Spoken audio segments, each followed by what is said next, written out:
너무 오래되어 다 썩어가는 과일들, 집인지 쓰레기장인지 알 수 없는 곳에 다카시가 있습니다. 다카시가 출근하는 회사는 가벼운 운동으로 시작하는데 이때부터 부장님의 압박이 시작됩니다. 3つ遅刻は10分で1000円の罰金3つ遅刻は10分で1000円の罰金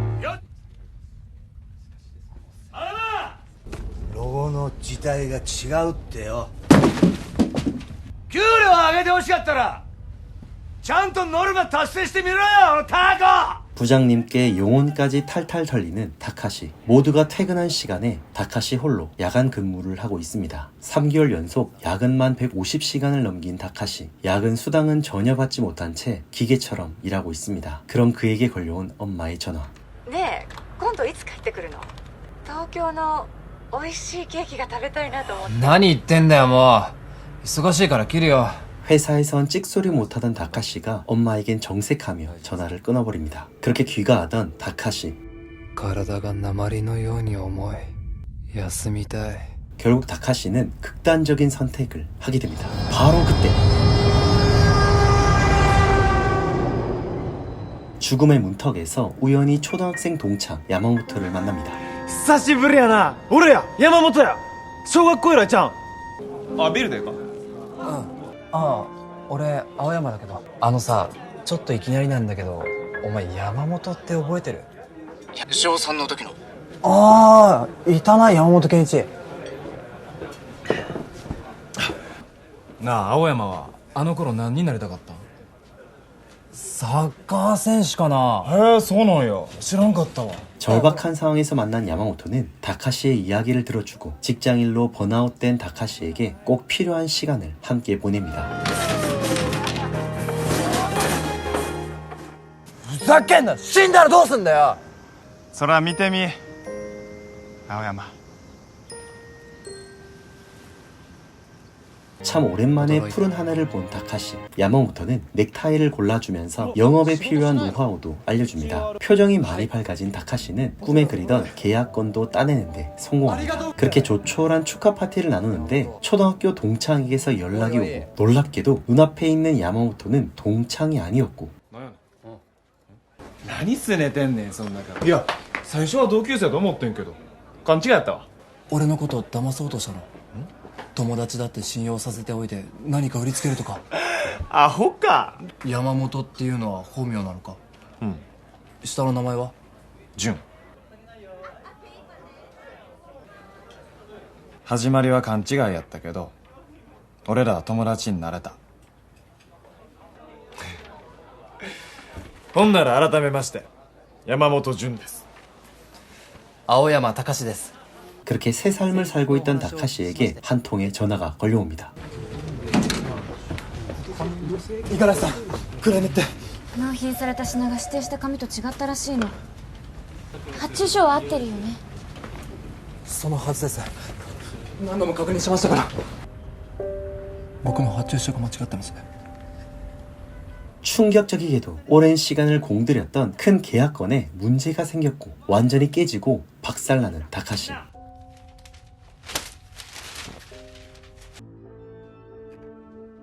다카시는 도무지 잠을 이루지 못합니다. 다음날 다카시는 자신의 모든 노력이 담긴 큰 계약건을 선배 이가라시에게 빼앗기고 모든 직원들 앞에서 필요 이상의 사과를 합니다.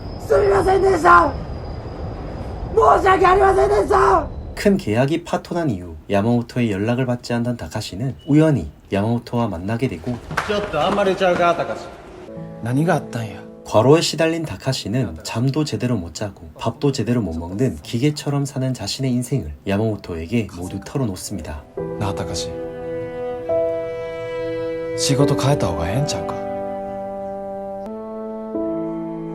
축구를 좋아했던 다카시와 풋살장에 온 야마모토는 회사를 그만두는 것과 죽는 것 중 무엇이 쉽냐고 묻습니다. 야마모토는 처음 다카시와 만났던 날 그가 스스로 목숨을 끊으려고 하자 일부러 그에게 다가갔음을 고백합니다. 야마모토와 헤어진 후 다시 과거의 모습으로 돌아간 다카시.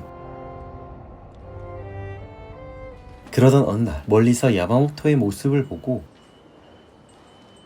그의 어두운 표정을 처음 보게 됩니다. 생각해보니 야마모토에 대해 아는 것이 없었던 다카시는 그가 탔던 버스를 탔는데 놀랍게도 그 버스의 종착역은 공동묘지였고 어쩌면 지금까지 만났던 야마모토는 사람이 아니라 귀신일 거란 생각을 하게 됩니다. 혹시나 해서 찾아본 인터넷 검색엔 야마모토 주는 이미 죽은 사람이었고 그러나 다음날 다시 만난 야마모토. 高橋あ何今度たこ焼きパーティーしようやうちに遊びに来えへん 다카시는 나름 자신이 모은 자료를 이가라시에게 줬지만 오히려 그녀는 불같이 화를 내는데요. 이 일로 부장에게 더욱더 털리는 다카시.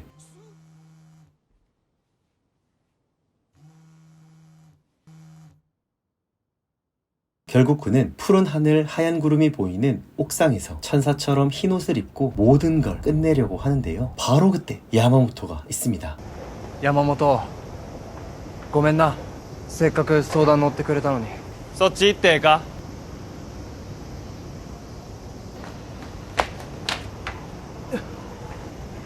なあ高橋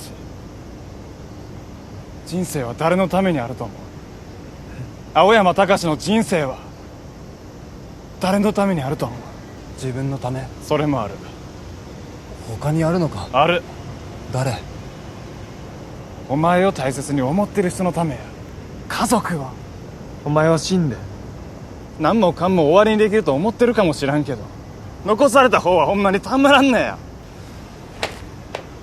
だけど俺ずっと親にひどいことしてきたし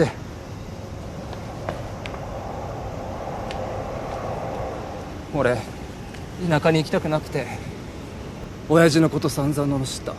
こんな息子いなくなったってまあ仕方ないって思うはずだよ。お前はほんま親不孝なやっちゃな。おとんとおかんがどう思ってるかはちゃんと自分で確かめなあかんで。 또다시 야마모토의 도움으로 목숨을 건진 다카시는 정말 오랜만에 부모님이 계신 고향집으로 돌아왔습니다. 東京の美味しいケーキ食べたいって言ってたよね。 그리고 다카시는 그간 자신의 잘못에 대한 용서를 구하고 자신이 회사를 그만두고자 하는 속마음도 털어놓습니다. まだ若いんだ。今のうちにいくらでも失敗すればいいじゃないか。そうよそうよ。あのねたかし、こっちに越してきてもお父さんの仕事全然見つからなかったじゃない。もうねお母さんそういうの全部疲れちゃって、お父さんにみんなで一緒に死にましょうって言ったの。でもやめた。私たちがどう思おうと、たかしにはたかしの人生があるんだって思ったら、あんたがどんな大人になるのか見たくなっちゃったの。たまには母さんに電話してやれ。これでも我慢して3回に1回しかかけてないんだから。 아빠도 엄마도 죽고 싶은 순간이 있었지만 다카시를 위해 다시 살아보겠다는 다짐을 했던 것입니다. 다카시는 자신이 생각한 것보다 훨씬 더 아빠 엄마가 자신을 많이 사랑하고 있음을 깨닫게 됩니다. 電話するよ。 그렇게 다음날 아침 일찍 야마모토를 만난 다카시. 그의 눈빛은 달라져 있습니다. どうしたちょっと今から仕事辞めてくる。おはようございます。今日で仕事辞めさせてもらいます。これだから最近の若いやつは使えねえんだよ。これぐらいの頃でくじけるようなやつはな、何やったってどこ行ったってダメに決まってんだよ。僕は3日前までこの会社の屋上から飛び降りることを考えてました。これから青い空をいつも見て笑って自分に嘘をつかないで生きていきたいんです。なんだその歯磨きの CM みたいな笑顔は。すらいったあくそ。青山くん。五十嵐さん。青山くんが作った発注書、私が書き換えたの。青山くんが大きな契約を取れば私はもっともっと大きなノルマを背負わされる。もうそんなの無理なの。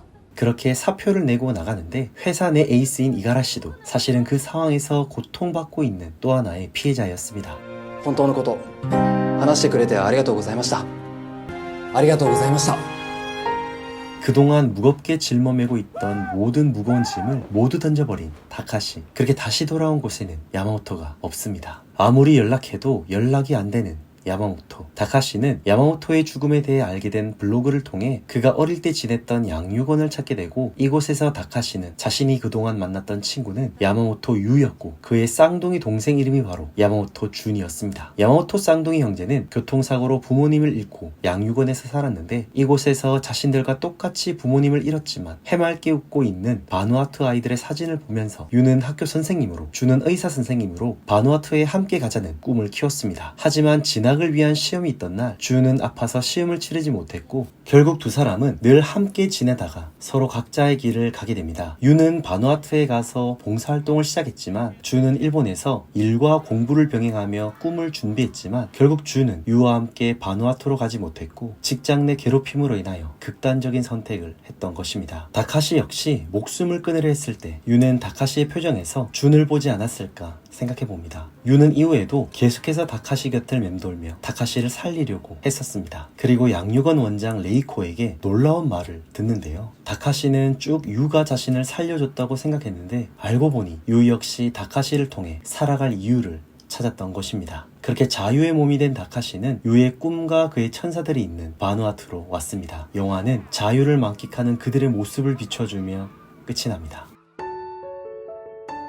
2017년에 개봉한 이 영화 잠깐만 회사 좀 관두고 올게는 동명의 기타가와 에미의 소설을 각색하여 새롭게 재구성한 영화입니다. 이 영화는 저에게 정말 많은 깨달음을 주었고 저에게 위로도 격려도 힘도 주었던 참 좋은 영화였는데요. 번아웃이 된 사람에게 필요한 것은 더 필사적인 노력이 아니라 쉼이란 걸 알려준 영화였습니다. 살다 보면 우리는 내 마음과 의지에 상관없이 남들이 다 뛰고 있기 때문에 나도 같이 뛸 때가 있는 것 같습니다. 왜 뛰는지, 무엇 때문에 뛰는지조차 알지 못하지만 그저 그 대열에서 낙오하지 않기 위해 열심히 뛰는 것 같습니다. 그러다가 내 모든 에너지가 소진되면 결국 폐기물처럼 나가 떨어지지는 않을까 생각하기도 합니다. 그런데 이 영화는 참 소중한 메시지를 담고 있습니다. 인생은 과연 누구를 위해 있는가? 인생은 나를 위해 있는 것뿐만 아니라 날 소중히 여기는 사람들을 위해서도 있다고 말해줍니다. 세상을 열심히 사는 것도 정말 중요하지만 가끔은 내가 가진 모든 짐을 내려놓고 나를 위해서 쉼을 가질 필요가 있습니다. 그리고 나를 소중히 여기는 사람들과 함께 시간을 보내며 나의 존재를 확인하는 시간을 가져보는 것은 어떨까요? 힘들고 지칠 때마다 나에게 따스한 위로를 건네주는 영화 잠깐만 회사 좀 관두고 올게 였습니다.